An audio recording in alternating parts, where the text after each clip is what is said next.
nous ne pouvons pas falsifier l'histoire du Rwanda. On ne peut pas falsifier l'histoire du pays puisqu'on détient le pouvoir. L'histoire est ancrée dans nos têtes et l'histoire est écrite dans nos cœurs. Quel est votre sentiment sur les rumeurs qui ont circulé, soi-disant qu'il y aurait un projet de la part de M. Kagame, M. Museveni et quelques-uns de leurs amis pour créer un empire Imatutsi? Vous pensez là aussi que c'est un fantasme ou bien c'est une menace réelle? Écoutez, cette question au Rwanda, on en parlait en 1990 et certains écrivaient dans des journaux locaux qui avaient cette idée. Je ne croyais pas du tout. Pas du tout alors. Mais au vu de ce que j'ai vécu depuis 1994 jusqu'aujourd'hui, il n'y a pas de doute. Les gens ont une ambition de s'installer dans d'autres pays et les contrôler. Alors, M. Museveni, il a contrôlé l'Ouganda.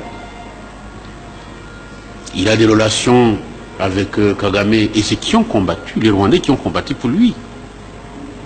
Ils se sont organisés pour que le Rwanda soit attaqué pour être sous leur contrôle. Ça a été réalisé. Au Burundi, je viens de vous le dire, il y a eu des élections. On a choisi une personne. Monsieur Ndadaye comme président de la République. Il n'a pas fait plus de 6 mois. Il a été assassiné. Et croyez-moi, là, la main de ces gens-là n'est pas du tout indifférente. Ils s'organisent aujourd'hui pour attaquer le Congo, sous prétexte que la révision des frontières devient obligatoire. Alors, quand on parle d'empire Ima ou d'empire Tutsi, il n'y a plus de doute. Est-ce dire que finalement la guerre qui a recommencé au niveau de l'Est de la République démocratique du Congo et le Rwanda et l'Ouganda n'est que subterfuge lorsqu'on entend M. Kagame et M. Museveni dire que c'est pour régler les problèmes aux frontières? Finalement, ce n'est qu'un subterfuge alors qu'en dessous, il y a autre chose. Il faut être naïf pour croire à ce que Kagame dit, franchement. Écoutez, c'est un subterfuge. Vous n'allez tout de même pas combattre les gens qui sont sur vos frontières ou tout près de vos frontières, le Rwanda et l'Ouganda, je précise, en allant commencer par Matadi et Kitona. Est-ce que les Interahamwe sont allés jusqu'à Matadi? Ils ont voulu l'enverser le pouvoir et s'occuper du Congo et exploiter les matières premières du Congo. On n'est pas dupes. Il y a des bandits sur le plan international qui soutiennent Kagame pour que le Congo soit exploité dans tout son cœur et dans tout son corps. Donc là, les couloirs vis-à-vis des Interahamwe, je nie franchement.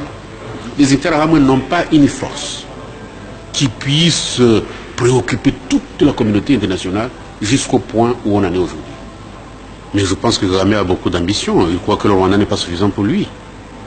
C'est pourquoi on parle des histoires de Berlin II, des frontières perdues au Congo. Excusez-moi, c'est assez important, même très important, ce que vous êtes là, la remise en cause des frontières. Qu'est-ce que vous pouvez dire aujourd'hui par rapport à ceux qui avancent ça comme argument pour dire que... J'allais justement y arriver. Oui, je vous en prie. Je pense qu'on ne peut pas avoir une telle gourmandise et nous devons nous contenter de notre petit territoire, le Rwanda. Alors, M. Kagame croit que le Rwanda n'est pas suffisant. Souvent, il a dit en anglais, « It's like a district of Uganda ». C'est comme une petite province de l'Ouganda. Donc, ce n'est pas suffisant pour lui. Et on doit aller chercher les frontières qui existaient avant 1885, lorsque la conférence de Berlin a été organisée. Qu'est-ce que cela veut dire? Ceci veut dire que nous devons engager une bataille contre le Congo, mais ne l'engagez pas contre l'Ouganda, puisqu'il y a une partie du territoire rwandais qui est en Ouganda, qu'on appelle le Bufumbira. Ils n'en parlent jamais. Alors, ce qu'ils veulent, c'est écraser les Congolais, écraser le pouvoir congolais, exploiter le Congo, tant que le Congo, d'après ce qu'ils disent, reste inorganisé, donc nous pouvons l'organiser. Et comme ils ont cet appui de ce qu'ils veulent les appuyer, et dire, oh, écoutez, ce sont les meilleurs organisateurs qu'on ait vus en Afrique. Je vous dis franchement qu'en ma qualité de Rwandais, engagé politiquement, je ne peux pas soutenir une telle politique.